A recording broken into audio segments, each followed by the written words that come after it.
everyone. This is Shayla Cook here on behalf of Cascade Water Alliance and the Cascade Gardener Program. Today we are speaking with Nita-Jo Rountree on proper pruning techniques for roses. Nita-Jo is a speaker, educator, and landscape designer. She is a frequent speaker at the Northwest Flower and Garden Festival and a published author of the book Growing Roses in the Pacific Northwest. Welcome, Nita-Jo. It's great to see you again. Thank you, Shayla. I appreciate you asking me here today. And there's a picture of my book that you very kindly mentioned. So thank you for that. So let's talk about pruning your roses. Now, a lot of people think that if they prune their roses the wrong way, they're going to kill the bush. Let me assure you, roses are tough. You are not going to kill your rose by pruning it. In fact, it's good to prune your rose and get out some of the diseased canes. So let's talk about how to do that. The first thing you want to do is start with sharp pruning shears. You want to use the bypass type pruning shears and not the anvil type, because the anvil type can actually crush your rose canes. Now, at the Portland International Test Rose Garden, they have volunteers that come along in late February and early March and prune all their roses in no particular way with loppers. They have 10,000 hybrid teas and floribunda roses that they prune this way.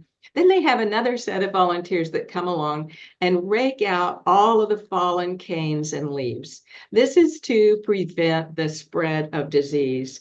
It really is healthy for your rose to get some of that out. So here's how you do it. And it depends on the type of rose that you're trying to prune. Hybrid tea roses are what most of us envision when we think about roses. The beautiful, perfectly formed flower on top of a tall stem with intoxicating fragrances. These tend to be tall growing roses. This is a wonderful example. Grande Amore, a completely disease-free rose in my garden, wonderfully fragrant. So the way that you prune that is you want to take it down to probably knee height or lower. Take out all the 3 Ds, dead, diseased, and damaged canes. And then you want to also take out all canes that are smaller than a pencil, because those stems will not produce a flower. Taking it down again to about knee height. After you finish doing all that, you can see the example on the right, the before and the after. It will look like you don't have very much left, but this is really good for good air circulation. Floribunda roses produce clusters of flowers on top of each stem. It's a cross between hybrid tea roses and polyantha. In Latin, floribunda means abundance of flowers. Now you prune those much the same way as you do hybrid teas. Here's an example of a beautiful floribunda rose, Julia Child. Very popular rose that has good disease resistance. Now, floribunda roses produce more twiggy growth than hybrid teas, and they're also lower growing. But you do the same thing. You take out the 3 Ds, dead, diseased, and damaged canes, and all the twiggy stems that are smaller than a pencil. So there's a bigger difference in the before and after than there are with the hybrid tea roses. Now, the way you make your cut is to cut it about 1/4 of an inch above the bud eye at a 45-degree angle. Now, I hope you can see my pointer here, but here's the bud eye. That's where the old leaf may have been growing. Sometimes I can't see this little knob very well when I'm pruning my roses, but I'm always able to find this line right here. So I go up about 1/4 of an inch and then make the cut at a 45-degree angle. Now, if you want to go a little bit further than that, you want to choose a bud eye that's outward facing, because you want to encourage the stems to grow out from the center of the rose bush so that you have good airflow all around the stems in the bush. Now, what happens if you don't cut at a bud eye? What happens then is the stem between where you cut and the next bud eye often will die. And that's an entry point for diseases. So you want to make sure you make the cut at the right place. Shrub roses are just really easy to prune, like flower carpet or knockout roses. They produce masses of flowers over a long period of time. You can actually cut those with hedge trimmers. You could just whack away on those, but you do still want to take out any diseased or damaged growth. Now, climbing roses don't actually climb. They have long, flexible canes that need to be tied to a support. You prune these differently than you do the other types of roses because of apical dominance. And that's the phenomenon whereby the central main stem grows taller and stronger than the side stems. By training these main stems horizontally, it causes lateral stems to grow up. Here you can see a lateral stem, and those are the ones that will produce the flowers.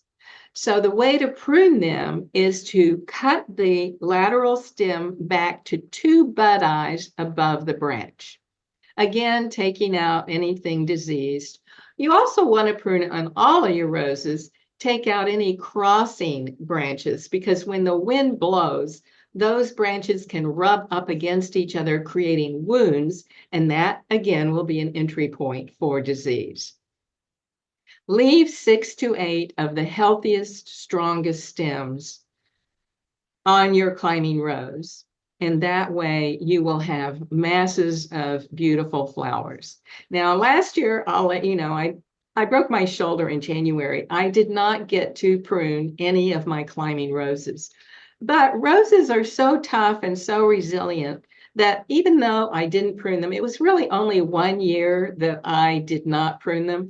And they're just performing beautifully this year anyway. So again, I don't want you to be afraid of pruning the wrong way, because roses are very resilient. They'll be just fine.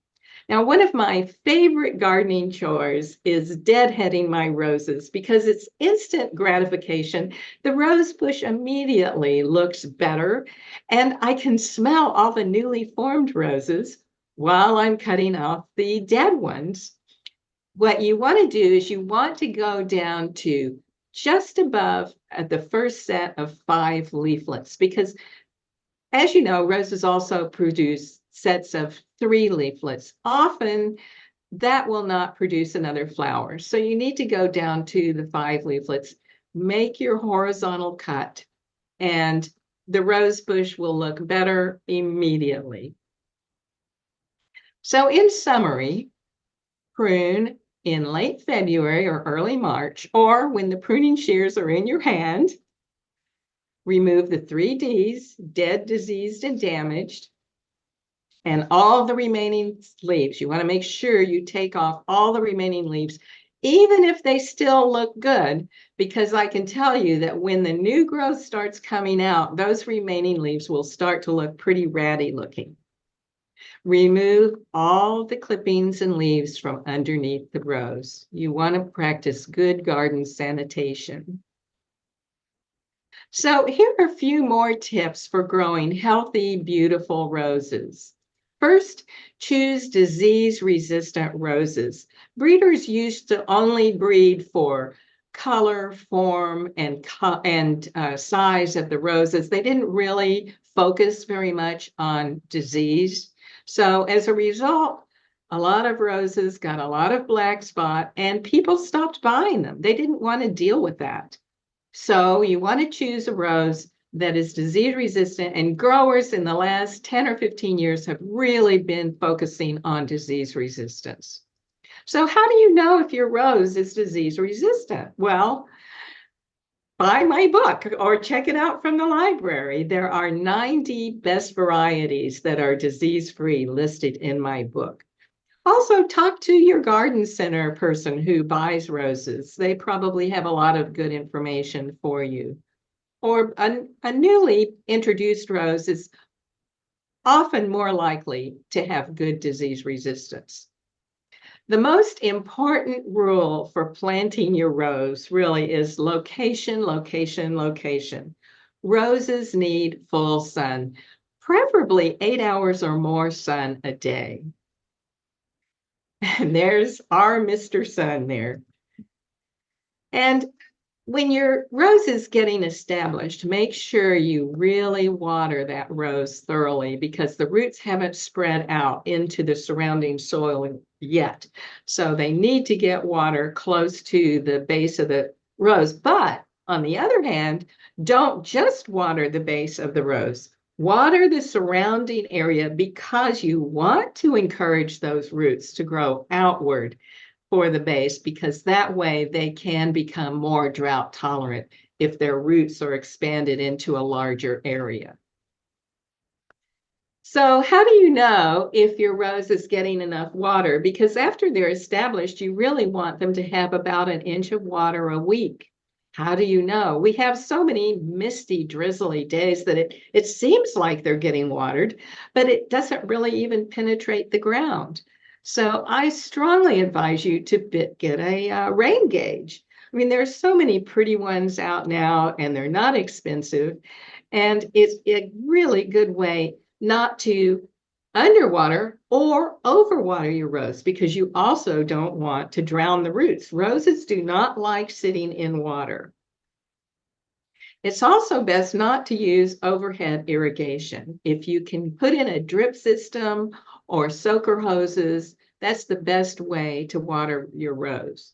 Now, you may have already an existing sprinkler system, and you may not be able to water your roses any other way. So in that case, make sure that you don't interrupt the natural dew cycle. And that is when, as air cools at night, it's not able to hold as much moisture. And as a result, dew falls. So all the surfaces will be slightly moist. That happens late at night. And then the next morning, as the temperatures warm, then the air absorbs more water and the dew evaporates. So you don't want to extend that dew cycle. So you don't want to keep the leaves wet any longer than necessary. So don't water your rose either by hand or set the irrigation system to come on, say at 9 in the morning, because all that water probably hasn't evaporated yet. You want to give them space between that wet period.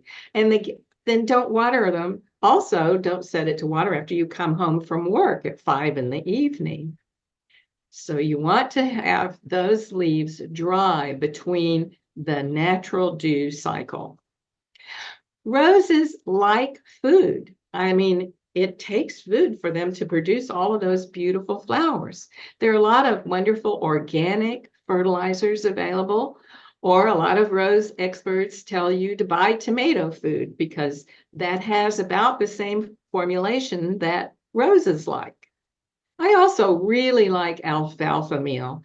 I like to sprinkle it around and rub it into the soil, and it keeps the soil really well. It makes it organic, really organic. And also, so do pure worm castings. It amends the soil, and it also fertilizes them. So both of those are really good products for fertilizing your rose. And also fish fertilizer. Now you do have to mix this with water, so I usually just fertilize my containerized roses with this because carrying the water can around is heavy, but it's really easy. The containers are close by the faucet, so I don't have to carry them too far. So that's also a really good method for fertilizing your roses. And always remember, the garden grows best when the shadow of the gardener is frequently there. Take care of those beautiful roses. That's it. Excellent. Thank you. What a beautiful presentation. And I think you've given us hints and tips to be successful rose gardeners. Thank you for your insight on how to prune and maintain healthy and water-wise roses in our landscape. We very much appreciate your insight. Thank you. Thank you for inviting me, Shala.